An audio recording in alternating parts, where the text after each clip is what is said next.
Hey guys, I'm Georgia and welcome back to my channel for another episode in my mystery series, where today I have some more case updates for you. I only filmed my last case updates video back in mid-October, and there's usually only ever enough updates coming out that I film a couple a year, but there have been some big steps forward in so many cases over the past couple of months that it's already time for another one. There's rarely ever actual good news when it comes to true crime, but steps forward are the closest we're going to get. So today we're going to be covering a few does that have been identified since I covered them, some big historical news with the princes in the tower, and steps forward in the Andrew Gosden and Annecy murders case. Let's begin with the does, and it fills my heart with joy to see so many does being identified in recent years. I love it. Years ago now, I filmed a video about John Wayne Gacy as part of my Serial Killer Spotlight series, and I'm pretty sure it's now actually my most viewed video ever, although don't quote me on that, but I think it is. John Wayne Gacy was probably one of the most infamous serial killers of all time and was eventually convicted of the murder of 33 young men and boys in the 1970s, along with a plethora of other crimes. 26 of the bodies of these victims were found in the crawl space of his home in Chicago, and identification of all the victims proved to be a challenge. DNA technology in the 1970s was pretty much non-existent, and investigators relied on personal belongings and dental records to identify who they could, but in the end, 8 of them had to be buried without their names. In 2011, Cook County exhumed the remains of all 8 of these unidentified victims and made calls for anyone who had a male relative disappear in the Chicago area in the 1970s to submit DNA. Within just a number of weeks thanks to this, they were able to identify 19-year-old William Bundy. In 2017, a second set of these remains were identified as 16-year-old Jimmy Hackinson. And then there was nothing for a few years until Francis Wayne Alexander was identified as Gacy victim number 5, being the 5th victim to be found, more than 40 years after his remains were found on the 26th of December 1978. His identity was officially announced in I think November or maybe December of 2021. Francis was known as Wayne to his family and moved to Chicago in 1975. He grew up in North Carolina, moved to New York where he got married, and eventually moved to Chicago with his wife, but they got divorced and he stayed in Chicago working in various bars and clubs. He lived on Winona Street on the north side of Chicago, which was an area where Gacy was known to target a number of his victims.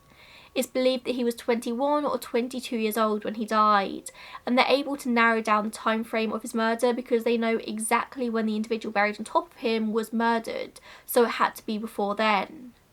The last pieces of proof of life for Wayne are parking tickets in January 1976 and a postcard sent to his family shortly before he vanished.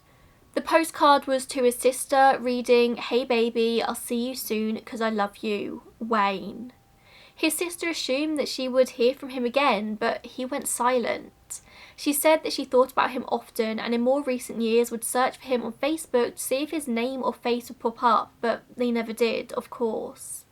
The postcard was actually posted from California, from what I can gather, and other circumstances meant that the family thought he was working in California at the time, and when he disappeared, they did try to contact the California police to report Wayne as missing, but a misunderstanding led to no formal report being filed.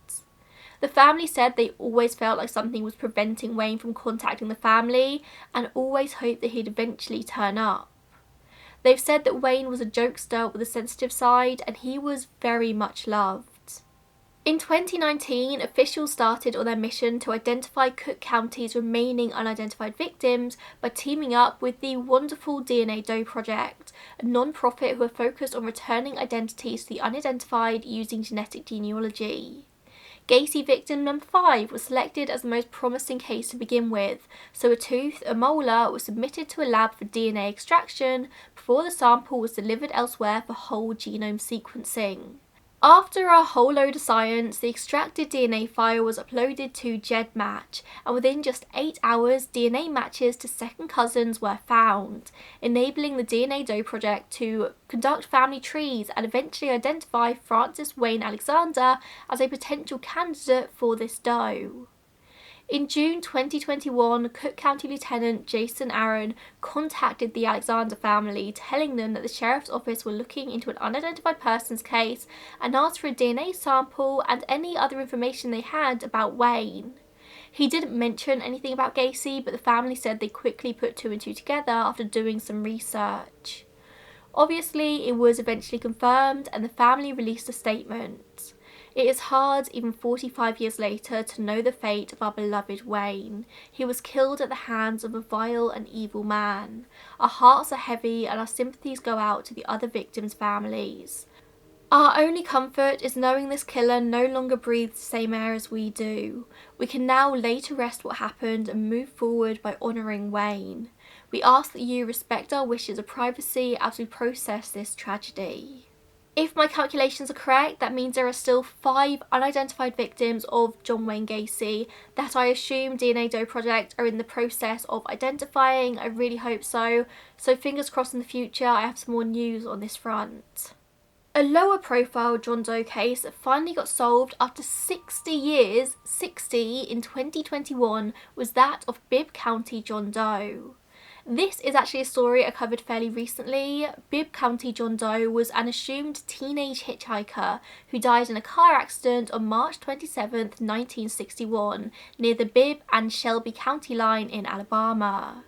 He hitched a ride with a passing driver and stated he was runaway, that he was heading towards Tuscaloosa and the end goal of his journey was to be in Fort Ord, California by the end of March, but he never shared his name. The driver struck a guardrail on their journey and the car plunged into the Carver River down below. The driver did survive the crash, but the boy broke his neck and died. And the boy didn't have anything on his person that helped with identification, and despite the local authorities trying for weeks to have him identified, including a viewing at the local funeral home, he was eventually buried, paid for by the local community, with his headstone reading, "Unknown in life but recognised in death." At the end of October 2021, identifinders announced that they had identified the doe as Danny Paul Armentrout, born December 28, 1945 in Miami, Florida. He was just 15 years old when he died near Centerville, Alabama. His remains had been exhumed in 2016 and DNA samples were obtained before he was swiftly reburied, but even in 2016 the technology wasn't advanced enough to lead to answers. Apparently the DNA was severely compromised. Early in 2021 though, the case was reopened and new advanced techniques were used to obtain DNA from several of the incisors, and the raw data allowed an identifying genealogist to reunite him with his identity. And this was made possible when documentary filmmaker and YouTuber Gray Hughes was able to make a generous donation towards the investigation. Eventually, all avenues led to Danny Armentrout, and investigators were able to get in contact with Danny's older brother, 77-year-old Don Hamilton, who is currently living in Florida. Don has said that he, Danny, and their older brother David grew up in a severely abusive household with an alcoholic stepfather and an uncaring mother. They were poverty-stricken. Danny ran away, but so did David, and sadly, Don also hasn't heard from David since. Don escaped at 17 and joined the army, managing to make a good life for himself, but he always wondered what happened to his brothers. Danny was the youngest of the three. He was fragile after being struck with polio as a child, which matched up with witnesses saying on the day of his death that he walked with a limp. The last time Don saw Danny was over Christmas in 1960, when they went into the mountains by their home in Tennessee at the time to go squirrel shooting, which was their favourite activity. Danny didn't mention anything about running away, but when he did run away, Don didn't question it. It was kind of the only choice the three brothers had in their situation. They all ran away.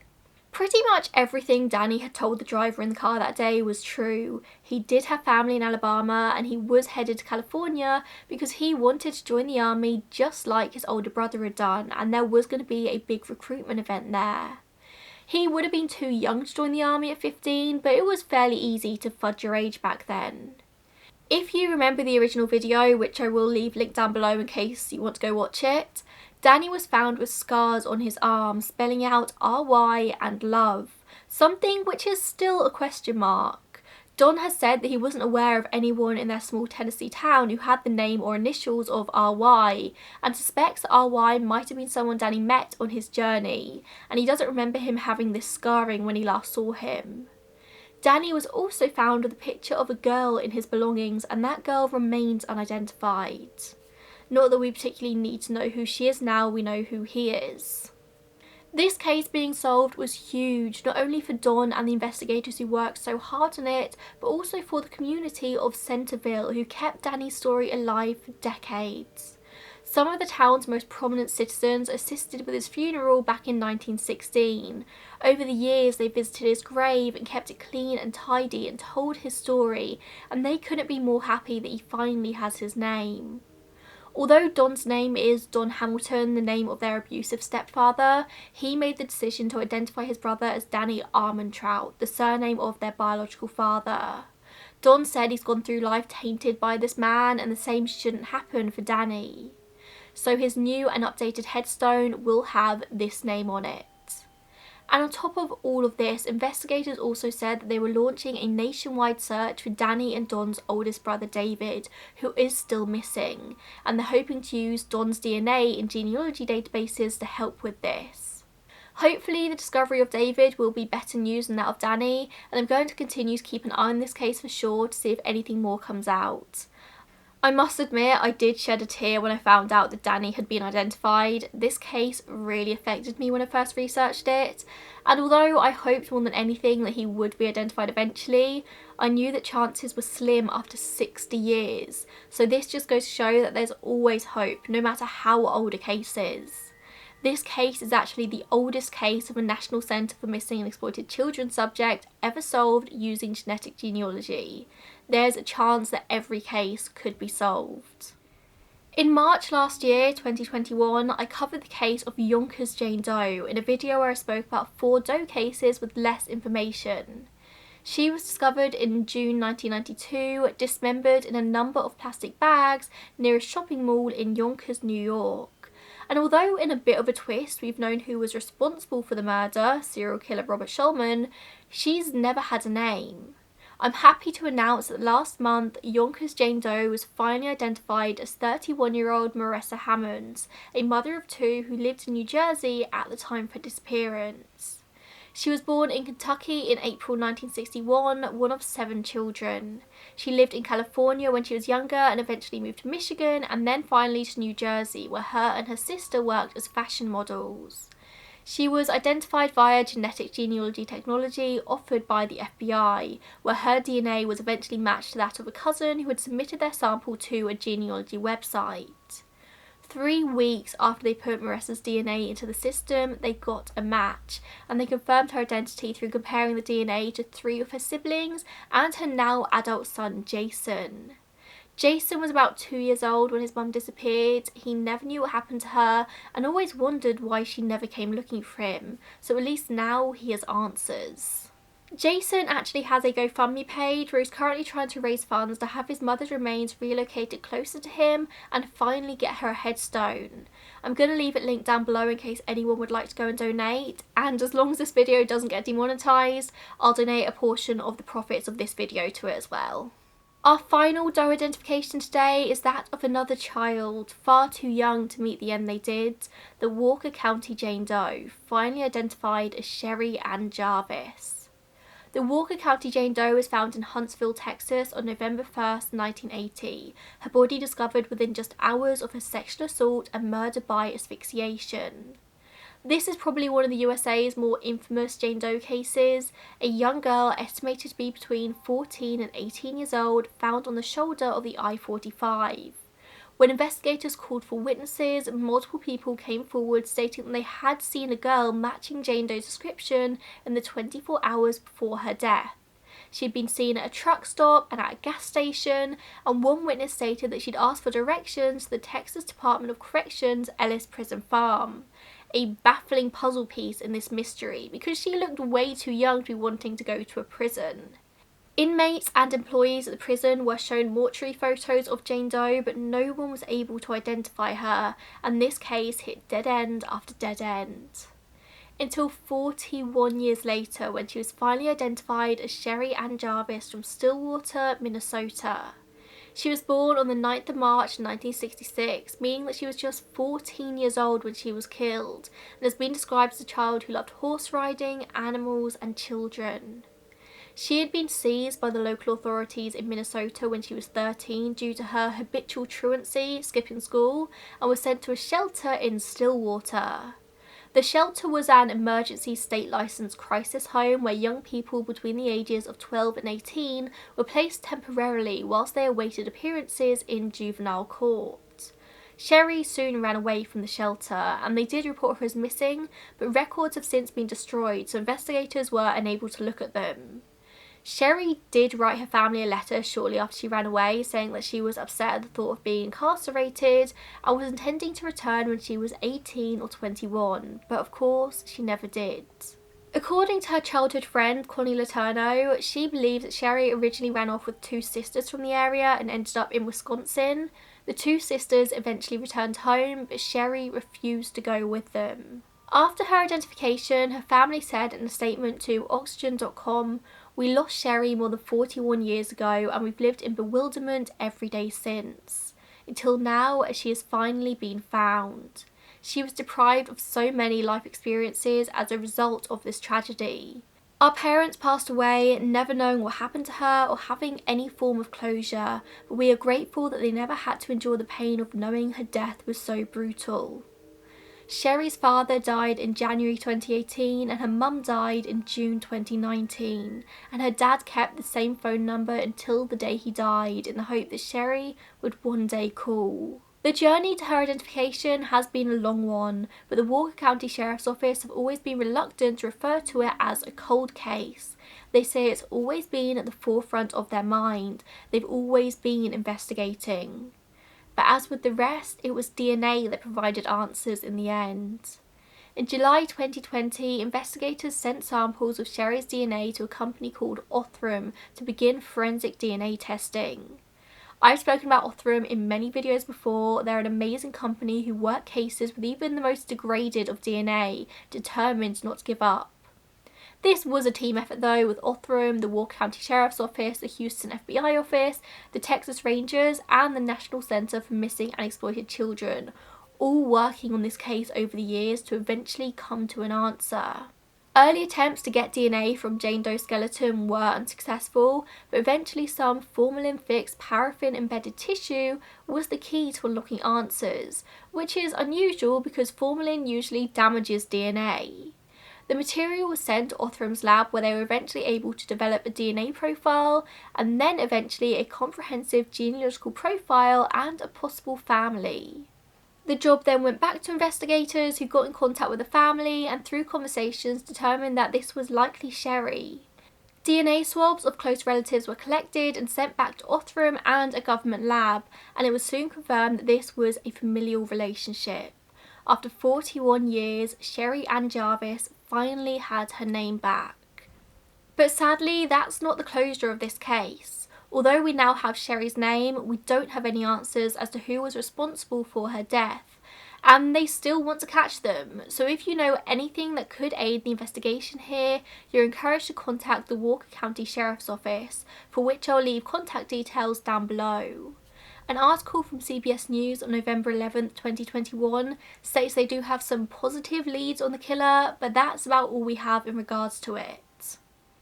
Which brings us to just some updates, further new information on cases I've covered in the past, and we're going to start with the Princes in the Tower, which I literally only spoke about in November I think, and then something huge came out about it just before the new year, which could throw the entire narrative into question. If you recall, the Princes in the Tower refers to the case of Prince Edward and his younger brother Richard of Shrewsbury, Duke of York. They were 12 and 9 years old respectively when they disappeared from public view in 1483.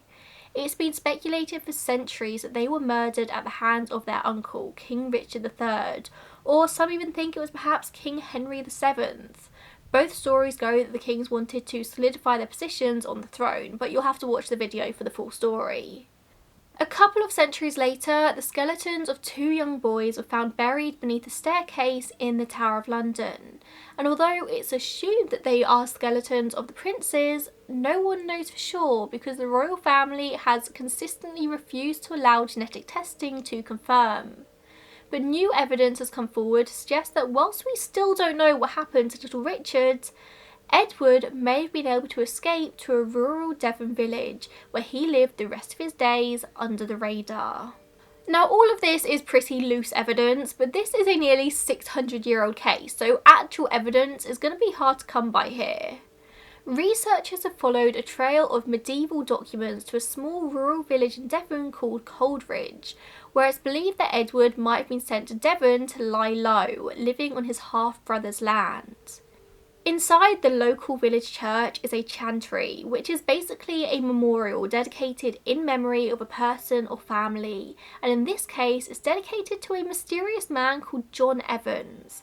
And in the chantry you'll find many Yorkist rose symbols carved into the wood, the well-known symbol of the family of Prince Edward. There's also other Yorkist emblems in there, like the sun in splendour. So who was this John Evans? There are literally no records of him before he appeared in Coldridge, but he was quickly granted the titles of Lord of the Manor and the Parker of the Deer in the park behind the church. As far as historians can find, he just didn't exist until he appeared as a fully formed adult in this random Devon village. And yes, all of this was fairly soon after the 2 princes were last seen playing at the Tower of London. Why was this random man given all these prestigious titles after arriving out of the blue? Well, as you can probably guess, historians are considering that he could have been Edward, escaping from London with his life intact but having to keep a big secret. Chances are the people of Coldridge might have known who he was but kept the secret, not wishing to spread the word and lead to his death. In 1511, 26 years after the princes were last seen, the chantry for John Evans was built at local St Matthew's Church, and it still stands today pretty much identical to when it was first built. Of course, there's the Yorkist symbols in the chantry that I mentioned a moment ago, but there's much more. In the church, there's a statue of this mysterious John Evans, but weirdly the statue is staring directly at a stained glass window which depicts none other than Edward V, Prince Edward, who's sort of there in a saint-like state. This is one of only 3 glass portraits of Edward known to exist. One of the others is in the royal window of Canterbury Cathedral. Why would there be one in a random village church in Devon? It's very out of place. The crown above Edward's head in the stained glass features a Yorkist falcon and a fetlock motif, as would be carried by his grandfather. There are also 41 deers on the crown, a possible link between Edward and John Evans looking after the deer behind the church. In the corner of the window there's a smaller second face drawn in a much more realistic style, featuring a man with a scar on his chin. The effigy of John Evans seems to bear a similar scar. Did Edward design this window of himself, featuring his life before and his life after as Edward and as John? A medieval prayer desk in the church bears the inscription, "Pray for John Evans, Parker of Coldridge, maker of this work in the 3rd year of the reign of King Henry VIII." On John Evans's tomb, the name John Evans is spelt incorrectly as John EVAS, with the last letter broken off. It's believed that this could be intentional, EV standing for Edward V and AS perhaps the first 2 letters of ASA, the Latin word for sanctuary.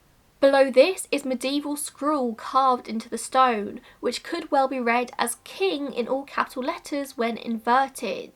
It could also symbolise or read as 1509, the year that Henry VII died and Edward could have reclaimed the throne, but didn't. All of this sounds really interesting, doesn't it? I must admit, when I first heard about this, I rolled my eyes a bit, but after doing some further research, I admit it does sound like this could be legit. Could Richard III really be innocent? The obvious next step would be to get DNA from the remains in John Evans's tomb and compare it to somebody who has a proven familial link to the princes, but the issue is the tomb is empty, just another layer to this mystery. I don't think the story is over by a long shot, so I'm going to be keeping a close eye on it and I'll be sure to update you in a future video if anything more comes out. This is just gold for a history nerd like me. I'm fascinated, I'm gripped by this story. Next up, there has been some massive news in the case of Andrew Gosden, which I think was actually one of the first ever missing person cases I covered on this channel. 14-year-old Andrew disappeared on the 14th of September 2007 after leaving his home in Doncaster, South Yorkshire, and heading down to London on the train. He withdrew £200 from his bank account, bought a one-way ticket to King's Cross station, and was captured on CCTV leaving the station before never being seen again. His reason for travelling to London that day has never been established. This was over 14 years ago now, and for the majority of these years there have been no leads, no big clues, or at least as far as the public has been made aware anyway. But a couple of weeks ago, some huge news broke that 2 men had been arrested on suspicion of trafficking and kidnap in connection with Andrew's case. We don't have a load of information around the details about this, but we do know they were arrested on the 8th of December by the Metropolitan Police, and it's believed they are the first ever arrests in this case. The 2 men aged 38 and 45, and the older man was also arrested on suspicion of possessing indecent images of children. The South Yorkshire Police have said, "Our priority at this time is supporting Andrew's family while we work through this new line of inquiry in the investigation. We are in close contact with them and they ask their privacy is respected as our investigation continues." The next day, it was reported that not only had these 2 men been arrested, but numerous electronic devices were also seized from them for analysis. But officers have said that this process could take 6 to 12 months. So don't expect any huge updates here in the immediate future. This is going to be a long and slow investigation, but I hope more than anything for the Gosden family that this provides answers for them. Andrew's father said in a statement, "We understand that police investigations will take several months to complete, so until that is the case, we do not know what to think and do not wish to speculate on any possible outcomes. We have carried the burden of not knowing for many years, and recent potential developments represent a more intensified period of this emotional journey for us." Again, I'll keep you updated on this case going forward. Let's all cross our fingers and hope that the Gosden family can maybe finally get some closure here. We'll just have to see what happens. And speaking of arrests in cases, there was also an arrest in the case of the Annecy murders, or Annecy shootings, or French Alps murders, or Cheveline killings, whatever you want to call them.